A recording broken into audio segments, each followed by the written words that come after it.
सिद्धेभ्यो नमः सिद्धेभ्यो। नमो अरिहन्ताणं नमो सिद्धाणं नमो आयर्याणं नमो अच्छायाणं नमो लोये सर्वसाहुरम्। मंगलम भगवान वीरो मंगलम गौतमो गणी मंगलम कुंद कुंदाद्यो जैन धर्मोस्तु मंगलम। वंदितु सर्वसिद्धे ध्रुवमचल मनोभवं गदिं पत्ते मोक्षामि समय पाहुड़ निर्मोसुद केवली भणिदम। नमः समय साराय स्वानुभूत्या चकासते चित्स्वभावाय भावाय सर्वभावात्तरच्छिदे।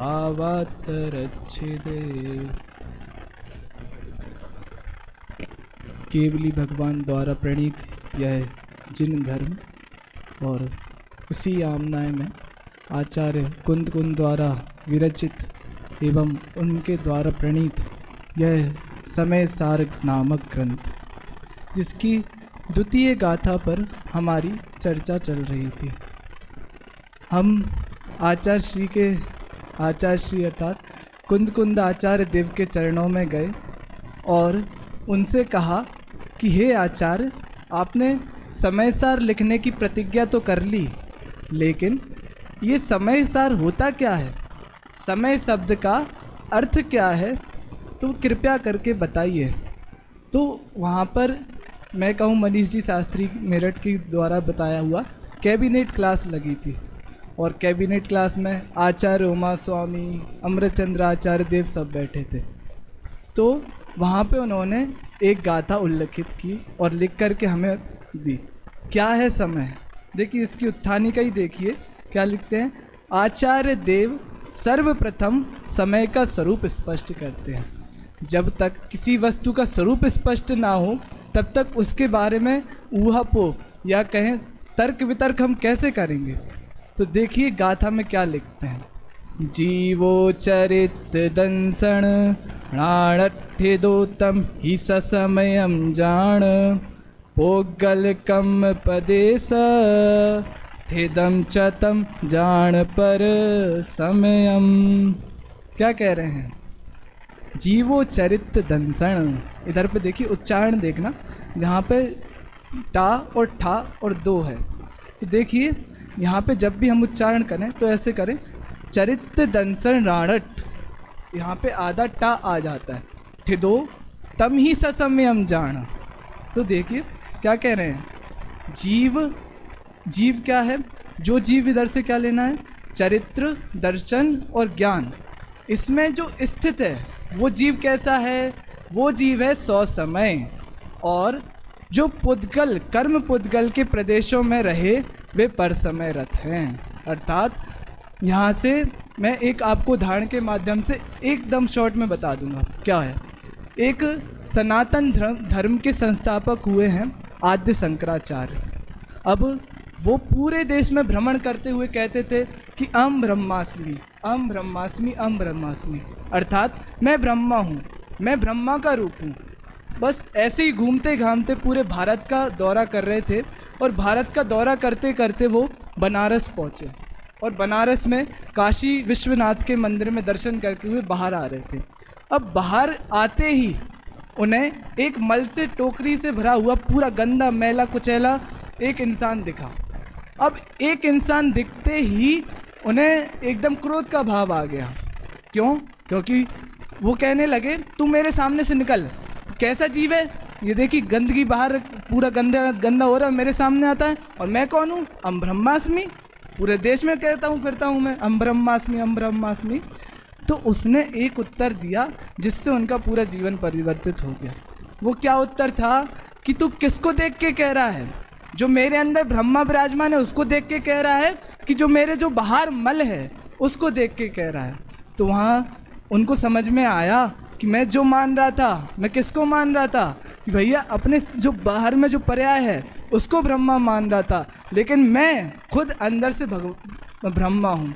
तो इससे उन्हें ये ज्ञात हुआ हम धर्म को तो मानते हैं लेकिन हम धर्म की नहीं मानते। को और की का अंतर समझे कि हम धर्म को तो मानते लेकिन धर्म की नहीं मानते। अब ऐसे ही समझिए ये जो 100 समय रत जीव है वो धर्म को तो मानता है लेकिन क्या नहीं करता, धर्म की नहीं मानता।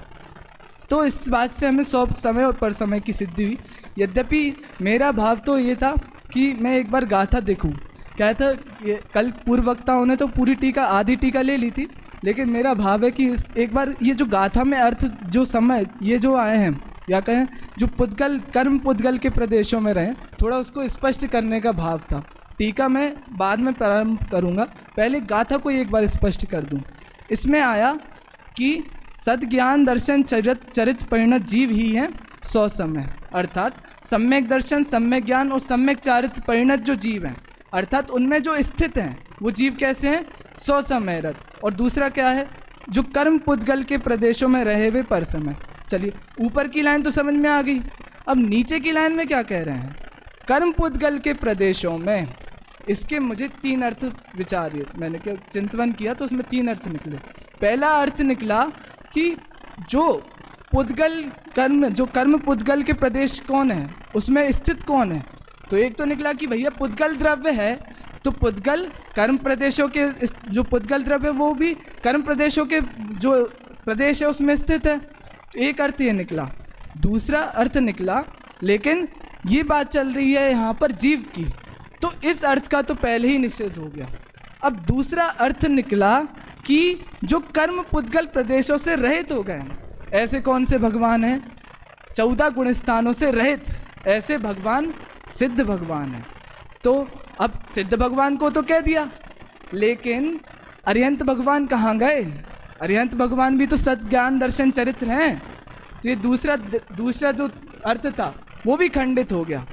अब मैं गया आचार्य कुंद की क्लास में, कौन सी क्लास, रेण सार जी की क्लास में। रेण सार जी की क्लास में गया तो वहाँ पे पर समय का वर्णन करते हुए लिखा कि जो बहिरात्मा और अंतरात्मा है वो पर समय हैं, और जो परमात्मा है वो कैसे हैं, 100 समय हैं। तो यहाँ पे जो बहिरात्मा है तो बहिरात्मा में 1 से 3 गुण स्थानवर्ती आ गए, और उत्तम अंतरात्मा में कौन आ गए, जो 12वें गुण स्थानवर्ती हैं, ठीक है। और फिर जो जगन्य है, जगन्य में कौन आ गए, चौथा गुण स्थान अविरत सम्यक दृष्टि। और जो 5वें से 11वें तक वो कहाँ पे आ गए, मध्यम अंतरात्मा में। तो इससे समझ में आया कि जब अरिहंत भगवान 100 समय ही हैं, यदि भले ही वो अभी कर्म प्रदेशों से रहित नहीं हुए हैं, लेकिन सम्यक दर्शन, सम्यक ज्ञान और सम्यक चारित्र में स्थित हैं, इसलिए वे भी 100 समय हैं।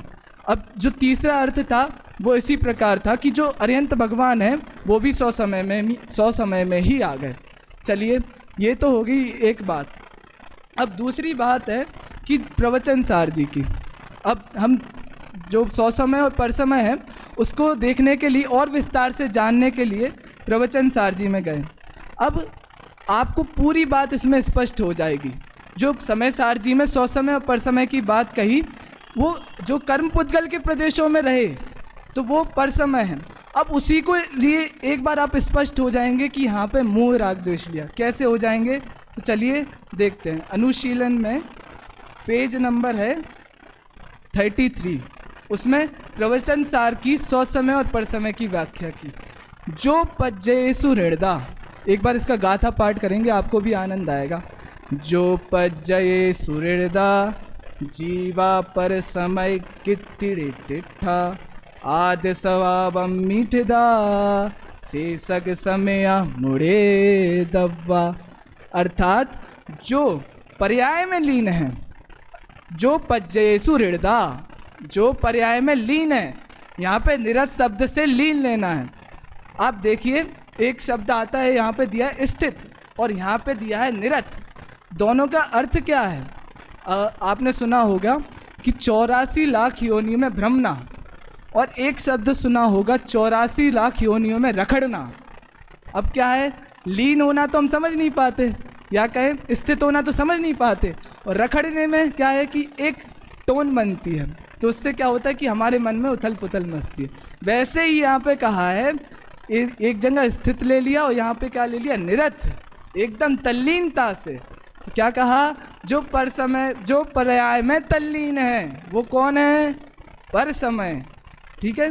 और जो आदि सहावम मिठिदा, अर्थात जो आत्मा के स्वभाव में लीन है वे कैसे हैं? सौ समय हैं। अब देखिए, अब थोड़ा आपको क्लियर हुआ होगा क्या कहना चाह रहे हैं। ये देखिए, पर्याय से क्या कह रहे हैं यहाँ पे, जो पर्याय में लीन है।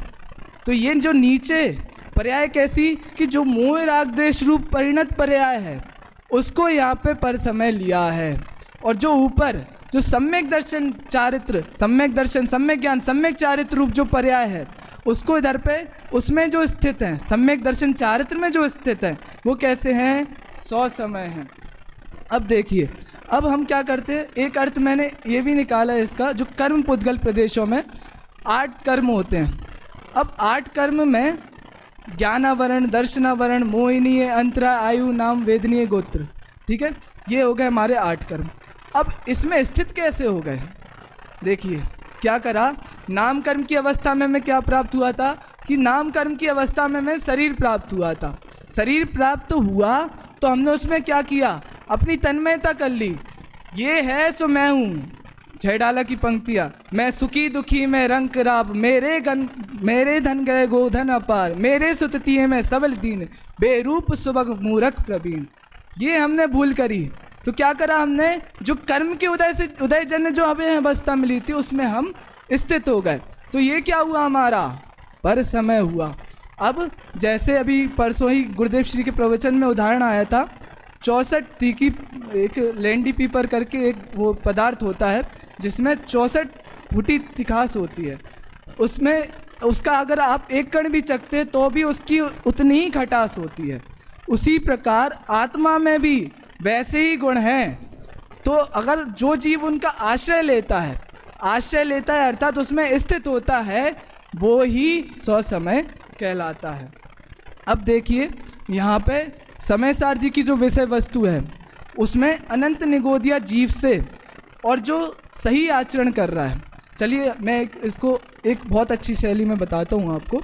आप समझिए, समय सार एक विद्यालय है, विश्वविद्यालय है, उसमें मात्र या तो क्वालिफाइड होने की डिग्री मिलती है या डिसक्वालीफाइड होने की डिग्री मिलती है। जैसे आपको आए हैं 100 में से आपको 50 नंबर लाने हैं। अब 50 से जितने भी कम होंगे, 1 हो चाहे 49 हो, वो सब कैसे होंगे? डिसक्वालीफाइड होंगे। यदि आपके 50 से 50 नंबर हो, 75 नंबर हो, 100 नंबर हो, तो आप क्या होंगे भैया? क्वालिफाइड होंगे। इसमें रैंक का नहीं चलता है कि आपकी ये रैंक है, ये रैंक है। अगर 49 नंबर वाला कहे कि भैया मैं तो पहले से ज़्यादा वाला हूँ, मेरे 1 मार्क्स तो नहीं है, मेरे तो 49 मार्क्स आए, मुझे को तो क्वालिफाइड कर दो। नहीं भैया, आप 50 से नीचे हैं तो भैया आप डिसक्वालीफाइड ही हैं, और 50 से आगे हैं, 50 भी हैं, तो आप कैसे क्वालिफाइड हैं? चलिए, ये होगा दृष्टांत। अब इसको सिद्धांत से देखते, बहुत गजब का है, आपको आनंद आएगा। अनंत एक श्रेणी होगी हमारी अनंत निगोदिया जीवों की, एक श्रेणी होगी हमारी वनस्पति काय की। 6 डाला में पहली डाल में बनाना, निगोद, वनस्पति काय, संगी असंगी, फिर संगी, पंचेंद्रीय जीव, संगी में पंचेंद्रीय जीव, और फिर एक ऐसे संगी पंचेंद्रीय जीव के बाद आपको मनुष्य गति, मनुष्य गति में आपको जैन धर्म, जैन धर्म में आपको क्या मिला? आपको मिला मुनि धर्म। मुनि धर्म पाल लिया। आपने ऐसा उपदेश दिया कि लाखों करोड़ों जीव आपके निमित्त से सम्यक दृष्टि हो गए। लेकिन भैया आप आत्मज्ञान से रहित हैं, आत्मज्ञान शून्य है, आपको डिस्क्वालीफाइड ही करेंगे। आप चाहे 49 वाले हो या ऐसा उत्कृष्ट आचरण कर रहे हो कि तीर्थंकर देव भी आकर के आपकी अगर आपके आचरण में गलती नहीं निकाल सकते, तो भी आप डिस्क्वालीफाइड हो। क्यों डिस्क्वालीफाइड हो? क्यों भैया? आत्मज्ञान से शून्य हो। सम्यक दर्शन ज्ञान चरित्र में स्थित नहीं हो, इसलिए आप क्या हो, डिस्क्वालिफाइड हो। मैं किसका अर्थ कर रहा हूँ, यही इसी गाथा का अर्थ कर रहा हूँ। कर्म प्रदेशों में, कर्म पुद्गल के प्रदेशों में जो स्थित है वही पर समय है। भले चाहे वो मुनिराज हो या कहें कि आप मिथ्या दृष्टि अनंत निगोदिया जीव हो, तो भी वो कैसे हैं भैया, पर समय ही हैं आप।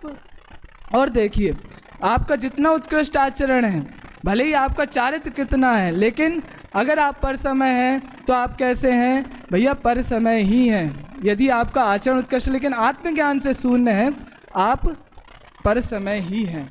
और देखिए, प्रवचन सार जी की गाथा में एक बहुत अच्छा से शब्द प्रयोग किया आचार्य अमृतचंद्र देव ने, अविद्या, सकल अविद्याओं का मूल। इसमें भी करेंगे अभी आचार्य अमृतचंद्र देव इसकी टीका करने में क्या करेंगे, सकल अविद्याओं का मूल। ऐसा क्या, असमान जाति पर्याय में क्या करना, एकत्व मानना। अपना मैं, ये है सो मैं हूँ, ये नहीं सो मैं नहीं। तो ऐसा एकत्व किया ना आपने, तो आप कैसे हैं भैया, पर समय रत ही हैं।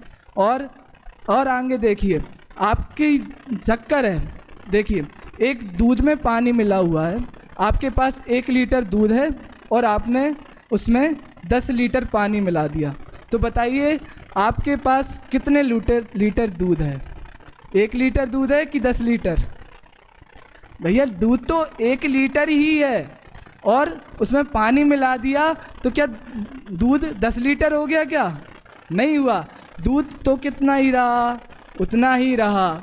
उसी प्रकार हमारे आत्मा में भी क्या कर दिया हमने, राग मिला दिया, या कहें राग से एक क्षेत्र आपका संबंध भी हो गया, तो भी आत्मा कैसा है, जितना है, जैसा शुद्ध है वैसा ही है। देखिए हाथ, ये हाथ को उदाहरण से समझिएगा, देखिए ये हमारा हाथ है, ये समझिए ये हमारी आत्मा है, और ये हमने राग का इससे बंद कर दिया, तो समझिए ये राग और ये आत्मा एक हो गए क्या?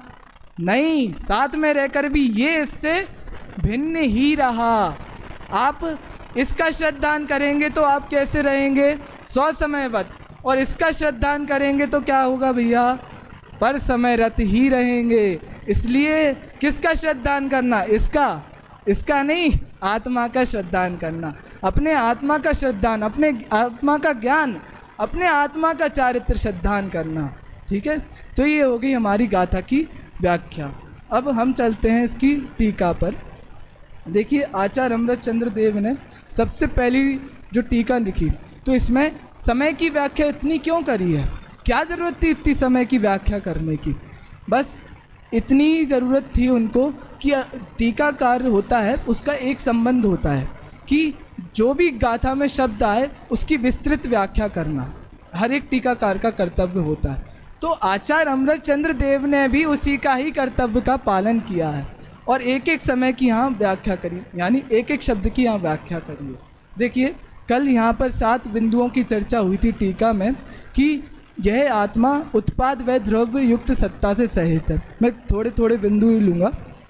परद्रव्यों के एक क्षेत्र अवगाह रूप से अत्यंत मिला हुआ होने पर भी स्वरूप से च्युत नहीं होने के कारण टंकोत्कीर्ण चित्त स्वभावी है। अर्थात यह परद्रव्यों के एक क्षेत्र अवगाह होने से, यहाँ पे हम शक्कर का दृष्टांत लें, जैसे दूध में शक्कर मिली, क्या शक्कर दूध रूप हो गई? नहीं, मिले हुए होने पर भी दूध दूध रहा और शक्कर शक्कर ही रही। कभी दूध शक्कर रूप नहीं हुआ और कभी शक्कर दूध रूप नहीं हुई। उसी प्रकार ये आत्मा शरीर के साथ एक साथ रहने होने पर भी शरीर के आत्म जो पुद्गल द्रव्य के प्रदेश हैं और आत्मा के प्रदेश हैं, साथ में रहने पर भी एक रूप नहीं हुए।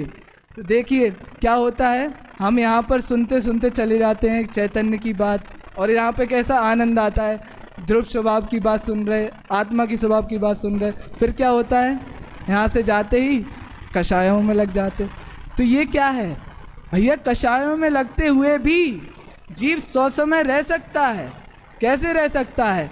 यदि कषायों से उस समय भिन्न अनुभव कर ले तो उसी समय वह जीव 100 समय रत रह सकता है। और कषायों के बीच कषायों के बीच में यदि अपने को कषाय रूप अनुभव करे तो जीव पर समय रहेगा। समझे कुछ वेद विज्ञान? समझ में आ रहा है क्या कहना चाहता हूँ मैं? यदि यहाँ पे हम ध्रुव सिद्धात्मा की बात सुन रहे हैं और आनंद भी आ रहा है, लेकिन घर जा कर के भी हमें यदि कषायों के भाव आ रहे हैं तो भी चिंता करने की बात नहीं है। गायक तो गायक ही रहता है, गायक में कभी चेंज नहीं होता, कभी बदलता नहीं है, साथ में रहने पर भी नहीं बदलता। तो क्या कह रहे हैं? टंकोत्कीर्ण चित स्वभावी है, टांके से उत्कीर्ण ऐसा चित स्वभावी अर्थात चैतन्य स्वभावी है। चैतन्य स्वभावी है मतलब कषायों के बीच में भी एक नए होते हैं 4 प्रकार के व्यवहार नए, उपचरित सद्भूत व्यवहार नए, अनुपचरित सद्भूत व्यवहार नए, और फिर उसके बाद उपचरित सद्भूत व्यवहार नए, अनुपचरित सद्भूत व्यवहार नए, फिर उसके बाद उपचरित असद्भूत व्यवहार नए और अनुपचरित असद्भूत व्यवहार नए। तो ये क्रम से जाते हैं, क्रम से भेद विज्ञान करने के 4 पहलू हैं। क्रम से 4 भेद विज्ञान करने के कैसे पहलू कि पहले जो हमसे बाहर हैं ऐसे जो परद्रव्य उनसे भेद विज्ञान, फिर उसके बाद जो हमारे साथ एक क्षेत्र अवकाश संबंध रखने वाला ऐसा शरीर से भेद विज्ञान, फिर उसके बाद आता है एक जो राग आदि भाव जो हमारे अंदर पाए जाते आत्मा के विकारी भाव कहलाए जाते उससे भेद विज्ञान, फिर उसके बाद आता है गुण पर्याय भेदों से, गुण पर्यायों से भेद विज्ञान। तो ये 4 स्टेज हैं भेद विज्ञान करने के। जो इनमें निष्णात हो जाता है वो परम शुद्ध निश्चय को प्राप्त हो जाता है। तो वही बता रहे हैं यहाँ पे टंकोत्कीर्ण चित स्वभावी वाले, मतलब जो टाँके से उत्कीर्ण कर दे ऐसा चैतन्य स्वभाव मेरा है, अर्थात जो परम शुद्ध निश्चय का विषय है, जो गुण पर्यायों से पार, राग आदि विभावों से पार, यह शरीर से पार जो मेरा स्वभाव है, ऐसा क्या है? टंकोत्कीर्ण चैतन्य स्वभाव। अब देखिए यहाँ पे इतनी बात हो गई थी, अब आगे आता है स्व समय की बात यहाँ से प्रारंभ होती है। जब यह समय सब पदार्थों का प्रकाशन करने में समर्थ केवल ज्ञान को उत्पन्न करने वाली भेद विज्ञान ज्योति, मैं आगे का भी पढ़ूंगा, इसको स्पष्ट कर देता हूँ एक बार क्या कह रहे हैं यहाँ पे। जीव में ऐसी शक्ति है जो सकल पदार्थों को प्रकाशित कर दे। वो कैसी शक्ति है कि केवल ज्ञान रूप हमारे अंदर में शक्ति है, वो मेरे में नहीं आप सभी में विद्यमान है। यहाँ पे जो प्रत्येक जीव है, हॉल में अगर कोई जीव यहाँ पे विचरण भी कर रहा होगा या छोटे से छोटा जीव होगा, अनंत निगोदिया जीव भी होगा, तो वह भी कैसा है? केवल ज्ञान की शक्ति रखने वाला है। यद्यपि पर्याय में प्रकट ना होने पर भी, लेकिन शक्ति तो अंदर है ना, स्वपर प्रकाशत्व शक्ति अंदर है कि नहीं है? तो भैया केवल ज्ञान की शक्ति भी अंदर है। तो क्या करें? सब पदार्थों को प्रकाशन करने में समर्थ केवल ज्ञान को उत्पन्न करने वाली। अब यहाँ पे मैं उत्पन्न शब्द का थोड़ा अर्थ खोलता हूँ। जैसे हमारे घर में आटा है, तो आटा है ना, विद्यमान है ना। अब आटे से आप चाहे पूड़ी बनाएं, चाहे पराठे बनाएं, चाहे रोटी बनाएं, तो होगा तो आटा ही ना, सामान्य पने तो आटा ही रहेगा सभी चीज़ों में विद्यमान। तो वैसे ही यह आत्मा तो विद्यमान है ही ना, आत्मा तो है अपने पास, तो आत्मा होगा तो केवल ज्ञान भी प्रकट हो जाएगा, केवल ज्ञान भी प्रकट हो जाएगा अर्थात सम्यक दर्शन भी प्रकट होगा, इसी से ही सम्यक चारित्र प्रकट होगा। जैसे आटे से पूड़ी भी बन सकती है, पराठे भी बन सकता है और रोटी भी बन सकती है, उसी प्रकार यह आत्मा से, इसी आत्मा से, यहाँ जो सभी जीवों में विद्यमान आत्मा है, उसी से ही क्या होगा? केवल ज्ञान प्रकट होगा, सम्यक दर्शन प्रकट होगा, सम्यक ज्ञान होगा, सम्यक चारित्र होगा, उत्पन्न करने वाली भेद विज्ञान ज्योति। अब भेद विज्ञान ज्योति क्या है, इसको स्पष्ट करते हुए ज्ञान गोष्ठी में 4थे अध्याय में जो ज्ञान गोष्ठी है, जो गुरुदेव श्री के सामने प्रश्नोत्तर रखे, ये दादा ने इसका संपादन किया है, इधर से छपी है। तो उसमें जो 4था अध्याय है भेद विज्ञान अधिकार, उसमें दूसरा प्रश्न है, ये भेद विज्ञान ज्योति क्या होती है? तो उसमें उन्होंने, गुरुदेव श्री ने इतना सुंदर उत्तर दिया कि आत्मा कैसा है भैया? आत्मा उपयोग स्वरूप है, और आत्मा उपयोग स्वरूप होने के कारण कैसा है? उपयोग स्वरूप होने के कारण उसमें राग आदि भाव छूते नहीं है, और जो राग आदि भाव छूते नहीं है, तो राग आदि भाव मेरे से कैसे हुए? ये भिन्न हुए। जिस प्रकार दीपक अपने को प्रकाशित करता है, और पर पदार्थों को भी प्रकाशित करता है। उसी प्रकार यह राग भी हमें बता रहा है कि तुम आत्मा हो। यदि आपके में राग उत्पन्न होता है तो यह सिद्ध करता है कि आप आत्मा हो। क्यों? पुद्गल में तो राग होगा नहीं, धर्म में राग नहीं होगा, अधर्म में राग नहीं होगा, आकाश में राग नहीं होगा, काल में राग नहीं होगा, जीव में ही राग होगा। तो ये राग भी क्या बता रहा हमें? ये आत्मा है। तो हर जगह से आप देखिए, ऐसी दृष्टि सोचिए कि हर जगह से मुझे आत्मा ही आत्मा दिखती है, राग से भी, और भीतर राग से भी आत्मा दिखती है। हर दृष्टि होनी, बस देखने की दृष्टि होनी चाहिए। वेद विज्ञान ज्योति के उदय होने से सभी परद्रव्यों से अपनापन तोड़कर, ये क्या कह रहे हैं? सभी द्रव्यों को, परद्रव्यों को तोड़ना मरोड़ना नहीं है कि हम जाएं और परद्रव्यों को तोड़ दें। जैसे ये जो भी केवल ज्ञान होगा ना, वो भी ये शरीर में ही होगा, यानी शरीर सहित अवस्था में होगा। ये ऐसा नहीं है कि शरीर चला जाएगा फिर केवल ज्ञान होगा, ऐसा नहीं है। जो भी, जब भी केवल ज्ञान होगा, सम्यक दर्शन होगा, तो कहाँ पे होगा? शरीर सहित ही अवस्था में होगा। तो परद्रव्यों से क्या करना है? अपनेपन को तोड़ना है। यहाँ पे मुझे एक गाथा के 2 शब्द को स्पष्ट करना है जो व्याकरण संबंधी हैं। आप देखना, बहुत आनंद आएगा आपको। यहाँ पे देखिए, यहाँ पे लिखा जीवो चरित्र दर्शन और राणट ठिदो, और देखिए फिर नीचे वाली लाइन में जाइए, उसमें लिखा पोगल कम पदेश थिदम, अर्थात यहाँ देखो ठिदो, अर्थात यहाँ पे देखो यही शब्द तो नीचे लिया, तो एक ही लिंग का प्रयोग करना चाहिए था, अलग अलग लिंग का क्यों प्रयोग किया? यहाँ पे सोचो, यहाँ पे लिखा है, ऊपर देखिए पुल्लिंग का प्रयोग किया। 3 प्रकार के लिंग होते हैं, पुरुष पुल्लिंग, स्त्रीलिंग और नपुंसक लिंग। ऊपर के शब्द में पुल्लिंग का प्रयोग किया और नीचे के शब्द में नपुंसक लिंग का प्रयोग किया।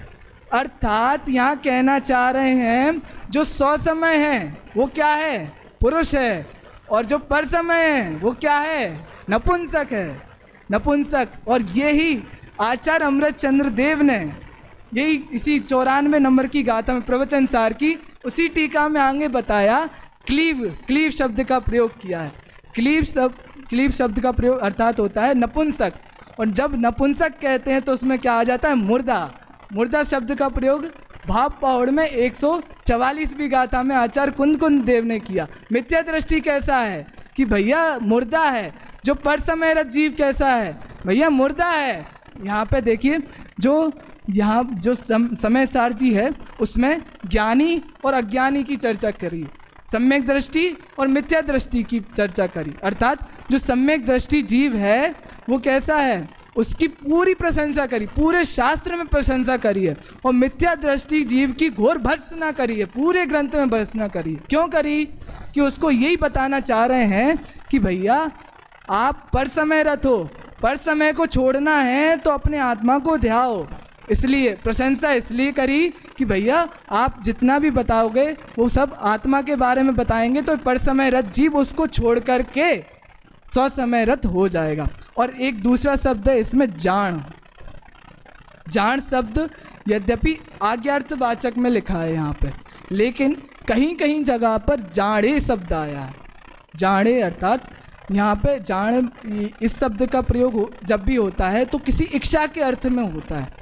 इच्छा, यदि इच्छा हो तो पर समय कह दो, और यहाँ पे लेकिन यहाँ पे आज्ञा अर्थ में किया है कि वो ही कैसा है? पर समय रहते हैं, कर्म पुद्गल के प्रदेशों में रहे हुए पर समय।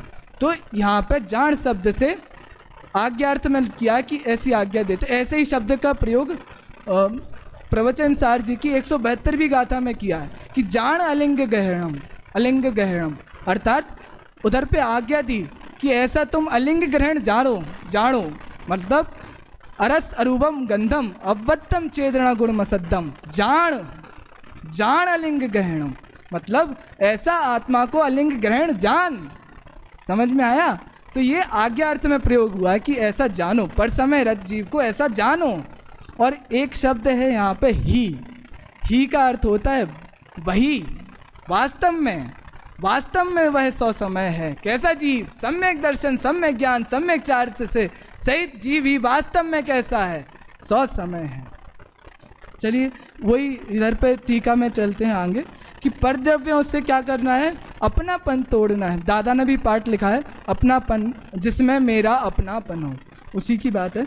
अपने ज्ञान दर्शन ज्ञान स्वभाव में है नियत वृत्ति जिसकी, नित्य ही जिसकी वृत्ति किसमें है, दर्शन ज्ञान और चारित्र में है, और ऐसे आत्म तत्व में एकाकार होकर प्रवर्तता है। अरे क्या बात लिखी यहाँ पे, बहुत आनंद आया मुझे पढ़ के। ऐसे आत्म तत्व में एकाकार होकर के, एक मेघ होकर के, उसमें समा जाने पे पी जाना, एक आगे शब्द लिखा है पी जाना, दूसरी गाथा में लिखा होगा, मुझे गाथा ध्यान नहीं आ रही, आचार्य अमृत चंद्र ने लिखा है, जैसे पर्यायों को पी गया हो, पी गया शब्द प्रयोग किया, उसी प्रकार यहाँ पे लिखा है कि आपने आत्मा से एकाकार होकर के प्रवृत्ति करता है, तब दर्शन ज्ञान चरित्र में स्थित होने से अपने स्वरूप को एकत्व रूप से एक ही समय में जानता तथा परिणमता हुआ स्व समय कहलाता है।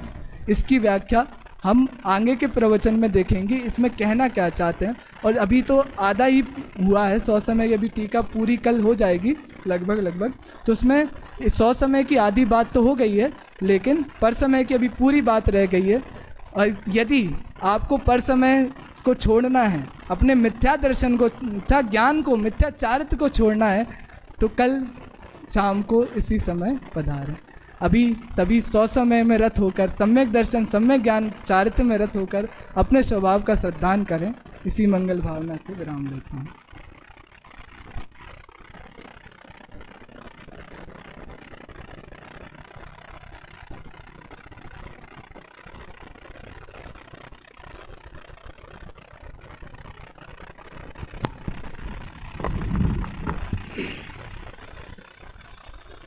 अभी हम सभी ने विद्यार्थी प्रवचन के क्रम में शास्त्री द्वितीय वर्ष से अविरल जैन खनिया दाना, उनका प्रवचन हम सभी ने सुना। भाषा और शैली बहुत अच्छी है, शैली वास्तव में बहुत अच्छी है, उचित गति, समझाने का जो तरीका है वो सब बहुत अच्छा है। शब्दों का उच्चारण भी बहुत अच्छे से कर रहे थे, बहुत प्रसन्नता से विषय को प्रस्तुत कर रहे थे। देख करके प्रसन्नता हो जावे, ऐसी प्रसन्नता थी कि वास्तव में जिनवानी की चर्चा करते हुए, और जिनवानी में भी समय सार जैसे ग्रंथ हो जिस पर कुछ चर्चा करते समय इतनी प्रसन्नता तो अवश्य होनी ही चाहिए। और जब कोई ऐसे प्रसन्नता से विषय प्रस्तुत करता है, वास्तव में देख करके बहुत प्रसन्नता होती है। अच्छा विषय है और शैली भाषा बहुत अच्छी है, और विषय पर भी न्याय किया है, तैयारी की है। थोड़ी सी प्रस्तुति में कुछ बातों का ध्यान रखें। एक तो इस गाथा में क्या विषय आया, इस बात को समझने की आवश्यकता है। मैंने कल भी कहा था समीक्षा में, इसमें प्रमाण का विषय आया है, न्याय का विषय नहीं है। प्रमाण का विषय में उसमें दोनों पक्ष लिए जाते हैं, इसलिए जैसे उमा स्वामी आचार्य ने संसारी और मुक्त जैसे दो भेद किए हैं, ऐसे कुंद आचार्य ने दो भेद कर दिए हैं, स्व समय और पर समय। इसमें बीच में जो बहुत सारी चर्चा आपकी उसमें चली गई, आत्मज्ञान बिना आचरण आदि शून्य है, उस विषय पर वो चर्चा यहाँ नहीं है। वो प्रयोजनभूत जो चर्चा है वो दृष्टि के विषय में, वो 6वीं 7वीं गाथा के विषय में है, और वो उसका प्रसंग यहाँ नहीं है। आपने इसका आधार ले लिया, जहाँ पर समय की बात की है उसका आधार लेकर के आत्मज्ञान की अनिवार्यता सिद्ध करते हुए उस विषय में थोड़ा ज़्यादा चले गए। बाकी प्रारंभ में विषय केंद्रित रहे, और अंत में भी जो टीका की चर्चा की और गाथा की चर्चा की, वहाँ भी प्रस्तुत विषय की चर्चा की, पर बीच में जो आत्मज्ञान वाला प्रकरण चला गया था वो विषय से थोड़ा सा बाहर है। यहाँ वो प्रकरण नहीं है, यहाँ प्रमाण का विषय है। और एक क्रम का भी ध्यान रखना चाहिए। आनंद की अधिकता में इधर एक लाइन टीका पढ़ रहे थे, फिर पीछे गाथा में चले गए, और गाथा का बहुत अच्छा, इतना अच्छा खुलासा किया, व्याकरण के हिसाब से भी निकाल करके बहुत बढ़िया, और उसको प्रवचन सार से अष्टपाठ से जोड़ करके किया तो पहले करना चाहिए था। टीका में जो विषय आ रहा था वहाँ से छोड़ के फिर यहाँ आ गए, फिर वापस वहाँ टीका में गए तो थोड़ा क्रम भंग होता है उससे, इसलिए क्रम से प्रस्तुत करना चाहिए। एक जो प्रवचन सार की गाथा पढ़ी उसको उसी प्रकरण में जोड़ दिया, आत्मज्ञान वाले प्रकरण के लिए उसको लिया होगा। बाकी उसमें बहुत अच्छी तुलना की गई है दोनों में, यहाँ सौ समय और पर समय की जो चर्चा आई है, कल करोगे उसको, हाँ तो उसको भी छू करके वापस आ गए। तो वो थोड़ा मतलब क्रम उसको बनाए रखना है। और बाकी ये जो न्याय की चर्चा की उसमें जो क्रम बताया, सद्भूत से नहीं प्रारंभ होता, असद्भूत से होता है। वेद विज्ञान का जो है असद्भूत से सद्भूत की ओर जाता है, सद्भूत से असद्भूत नहीं। वो शायद कहने में आ गया होगा, ख्याल में भाव भाषण तो वैसे ही होगा पर शब्दों में कहने में आ गया होगा, पर ध्यान रखें। बाकी विषय की गहराई में गए, विषय को आत्मसात करने का बहुत अच्छा प्रयास किया, भाषा शैली बहुत उत्तम है। और कल टीका से आप विषय प्रारंभ करेंगे और विशेष विवेचन उसमें होगा।